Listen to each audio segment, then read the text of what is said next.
Economic super genius Mark Carney, who, yes, allegedly has made 18 trips to Europe while making one official trip to the United States, who Canada does share the largest land border in the world with, has made a big new announcement about how he plans on investing in Canada's military. And don't worry, the budget will balance itself. No, this won't be at the expense of Canadians and our future, and not a horrible announcement at all. And maybe that's why we got the new updated numbers on Canadians fleeing Canada, and it is increasing. Not surprising to see, because maybe they keep seeing announcements from our political leaders showing they have no intention to actually help get these nation building projects that we needed pushed forward or built. There's no forward planning going on except for the international entrepreneurs who we keep bringing in. We got an update on that. They're going to get us some delicious recipes. We got all sorts of big important stuff to get into in today's video. So let's get into it. Let's get into Mark Carney's announcement here, because he says a bunch of hilarious things in a very short amount of time. This partnership that you've signed today, and recognizing that there is still some negotiation to do, Europe has its own defense industrial capacity challenges right now, just like Canada does. Can you explain how this particular partnership that you've signed today is going to get military equipment into the hands of the Canadian forces quickly, how it's going to expand Canada's defense industrial base, and how you're going to pay for it? Hey, Europe can barely produce for itself currently. How do you think this is actually going to help Canada if they can't cover themselves, and now we're also joining in as well? Yeah. So thank you very much for the question. The first thing, in terms of the challenges / opportunities that exist both for Europe and for Canada, is that we're both embarking on major investments in our defense capacities.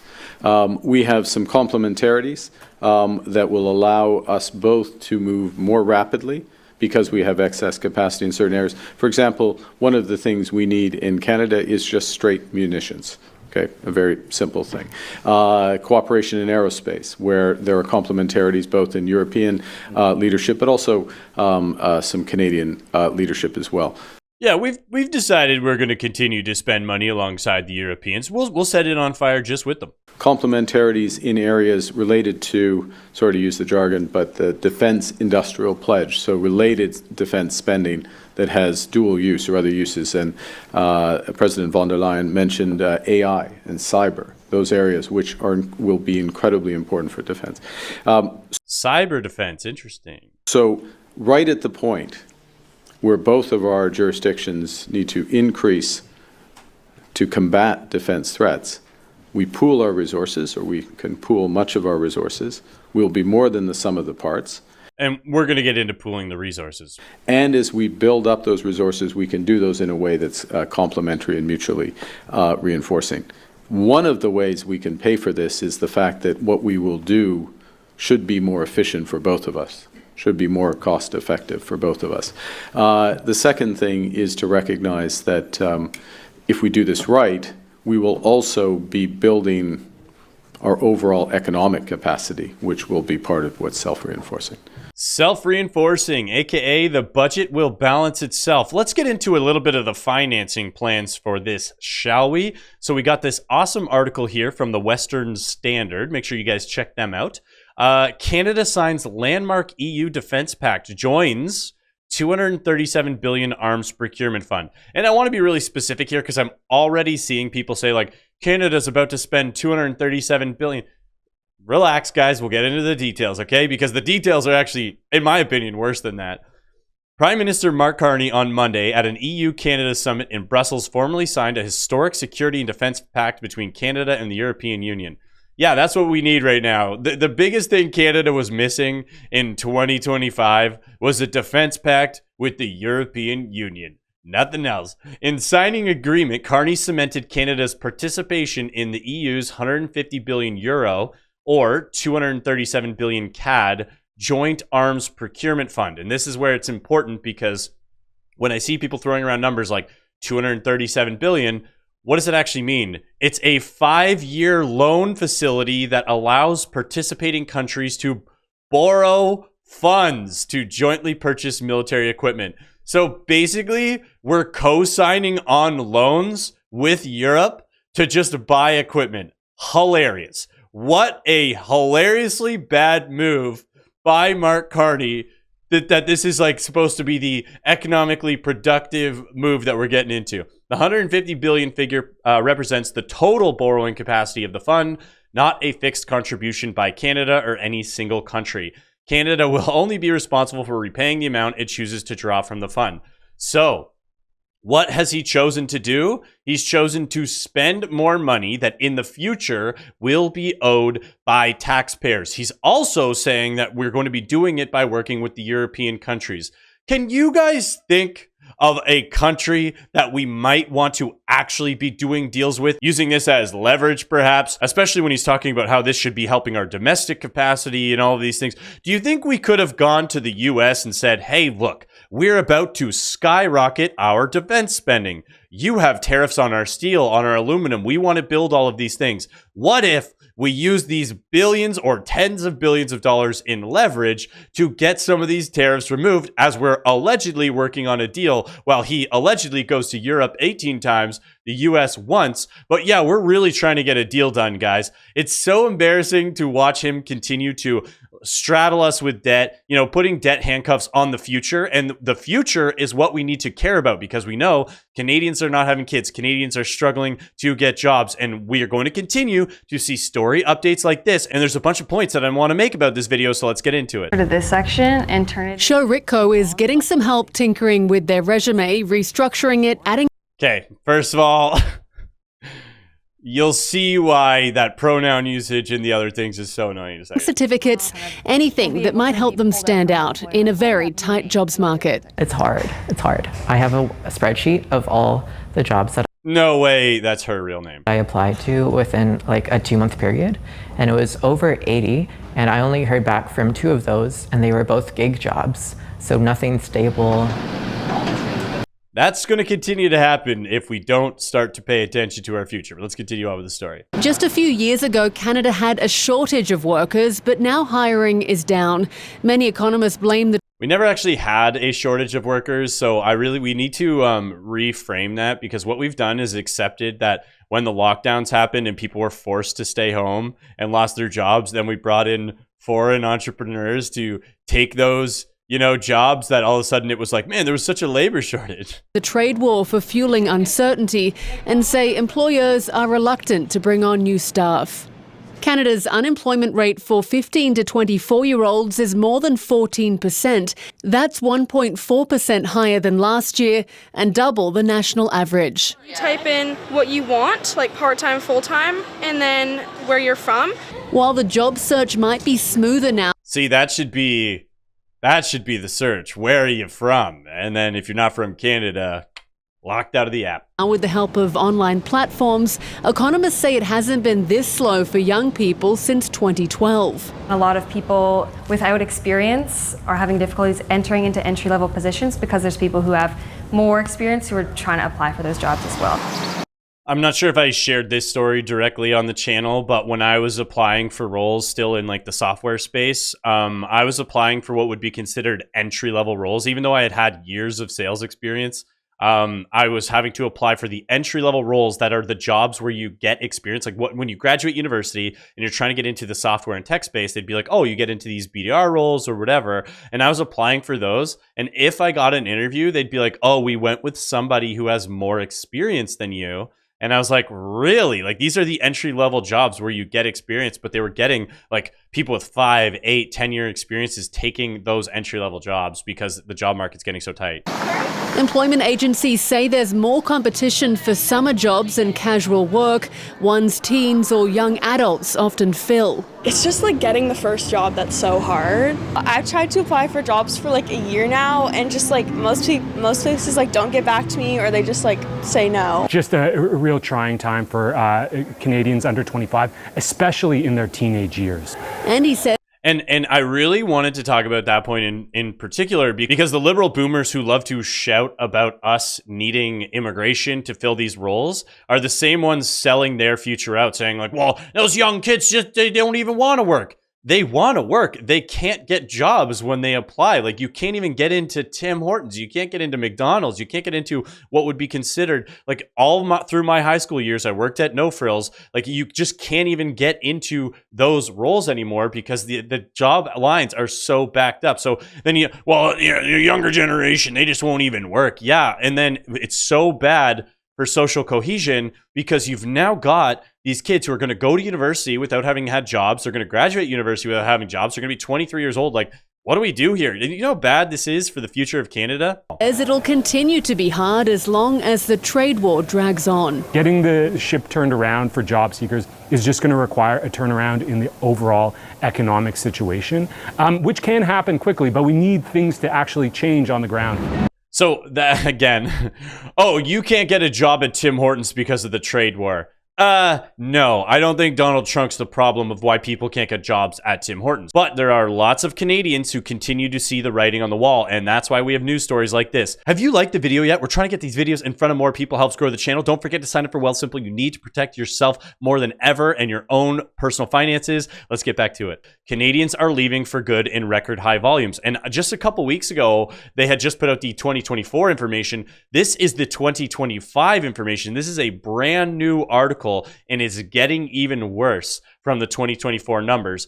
Canada's temporary population boom may be over, but its long-term resident outflow is just beginning. Stats Canada data shows emigration, the act of Canadian citizens or permanent residents permanently leaving, jumped higher in Q1 2025. Canadians left in the second highest Q1 volume on record, a trend that's only gained momentum since the pandemic. Obviously, a lot of Canadians left because of a lot of lockdowns at the time, but I want to make this a point because a lot of people have said, oh, well, it's just a lot of the people who are getting denied for PR and, you know, the international students who graduated, they didn't get accepted, they're leaving.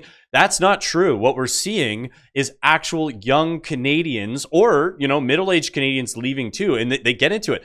Canadian immigration, it's like capital flight, but with talent. I wonder if you hollow out the talent of a country, what that's going to do in the future. Emigration is when Canadian or permanent residents leave the country permanently. Outflows happen, but persistent and rising outflows indicate growing discontent with local conditions, whether it's economic, political, housing, or brain drain. Ultimately, it signals a country failing to offer opportunity or inspire long-term confidence.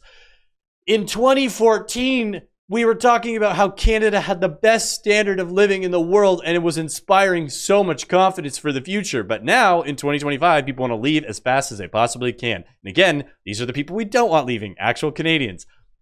It's not just any group either. It's primary talented, prime-aged workers with the most opportunities. Policymakers don't pay much attention to the gross volumes, preferring net numbers, as long as they can make more Canadians than they lose. AKA, we can keep losing Canadians for the foreign entrepreneurs. A worker is a worker, and that's the important thing, guys. The government doesn't care. The large corporations don't care. They need a body there working. They don't care who it is. But replacing an experienced worker with a fresh graduate isn't a straight trade, at least not immediately. It ignores the fact that Canadian talent is also some of the most coveted in the world. But don't worry, every single politician, including Doug the liberal slug Ford, who stinks like a pug, keeps up. We're going to bring in the best and the brightest to Canada. Yeah, as all the Canadians leave, sure.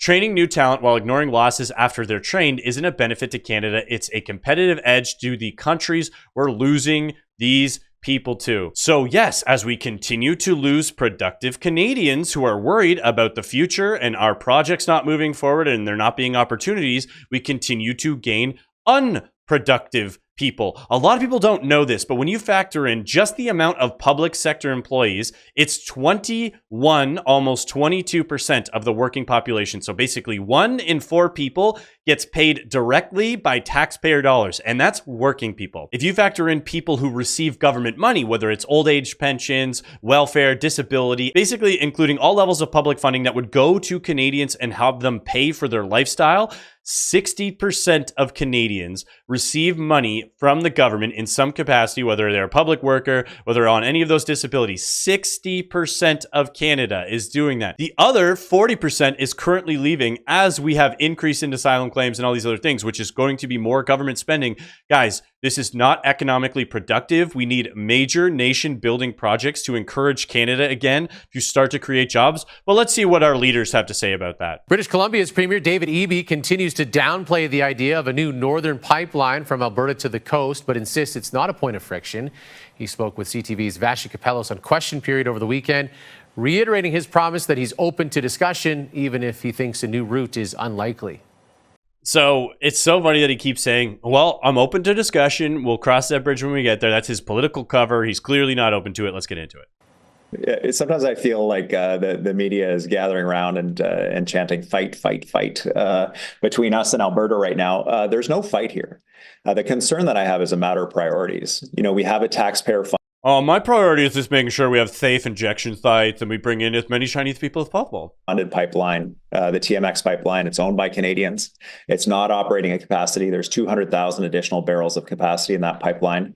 Let's start there. That's what made me so mad. Well, I mean, there's still a little bit of capacity left in the pipeline.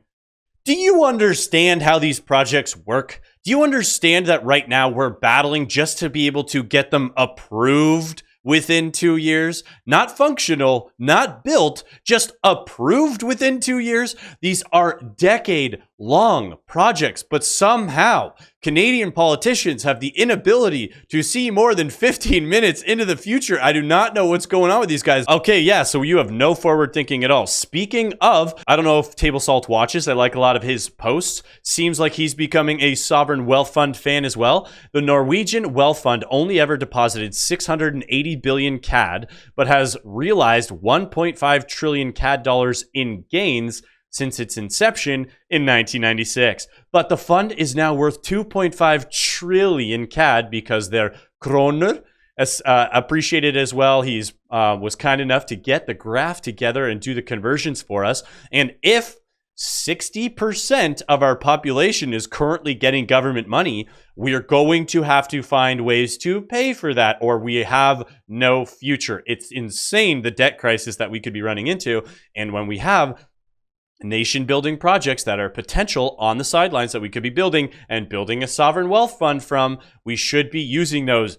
EB, you friggin' guy. But as much as the Liberals keep talking about us bringing in all this foreign investment that we're going to get and we're going to attract all the talent, here's just a quick little chart showing the CPP's investments and how the value of the investments at home shrank over 20 years while the U.S. assets ballooned, aka since 2005, when we had 74% of the CPP investments in Canadian assets and in Canada. At 2025, it's 12%. So if we want to talk about an institutional elbows down, the CPP sees no future in Canadian assets and they're shipping all of that investment money into the United States. If the CPP can't even put their money in Canada, why would you expect foreign companies, foreign investors to take the risk on Canada that Canadian government institutions are not willing to take the risk on? But luckily, Canada is sharing the right things. We did have them share this flag here, and I'm glad they have all the colors on there. I actually think it's good because on the left side, you have all of the colors that the Sikh turbans come in. And then on the right side, you have all of the covers, and each one of those colors actually represents one of the Hindu Indian castes from top to bottom. You guys should look into the Hindu caste system that is currently active in India that they operate on as of today. But luckily, Canada is so inclusive. We're so diverse. We're representing them on our flag. Why don't you guys check that out? Oh, speaking of, let's talk about some of these entrepreneurs who are out here making these announcements. 2,000 Canadian dollars from Canadian government for doing nothing. Yes, I am talking about refugees. If you become refugee in Canada, they will pay you up to $224 per day. That is $140 for accommodation and around $84 for food, and that too a tax-free. So it means around $82,000 a year. It looks like a paid vacation to me, or it looks like free money to me. And in addition to this, an average Canadian earns up to 63,000 Canadian dollars in a year. Yeah, so that's not frustrating at all. It's very cool, very chill. And all of the liberal boomers who said we have a labor shortage, these are the ones we're bringing in. So I do want to clear up something though.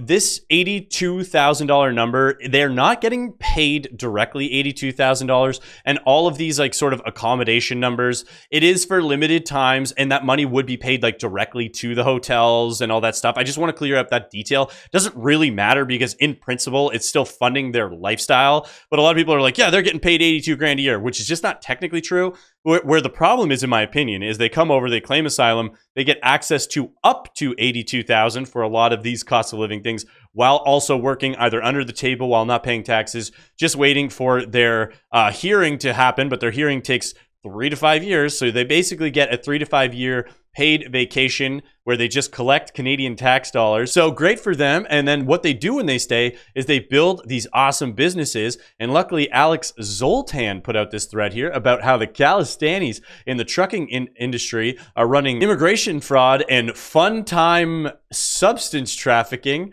What's the connection, if any? So basically, this is a really long thread that he gets into the history of the Calistanis, how they've been basically slowly taking over the trucking industry by essentially having slave labor. Real exciting stuff. So what they've been doing is they keep buying companies after companies. They undercut contracts, they win over business. Then they run the LMIA scams, which we've talked about on the channel many times. They get people to pay for trucking jobs. After they've paid for the trucking jobs, they then get the government to subsidize those wages and underpay those people as well. It's real exciting. They also have little to no training. And this whole thread, I could have dedicated a video to this thread. You got this interview clip here with Gord McGill and Alex Zoltan, and like all the responses I'm seeing from a lot of Sikhs is like, this is Indian propaganda, this is Indian propaganda. Yeah, the two Canadian white guys talking about the trucking industry, notoriously Indian propaganda. I would say check out this thread from Alex Zoltan or comment down below and I can go over it in its entirety on another video, because he gets into all sorts of things,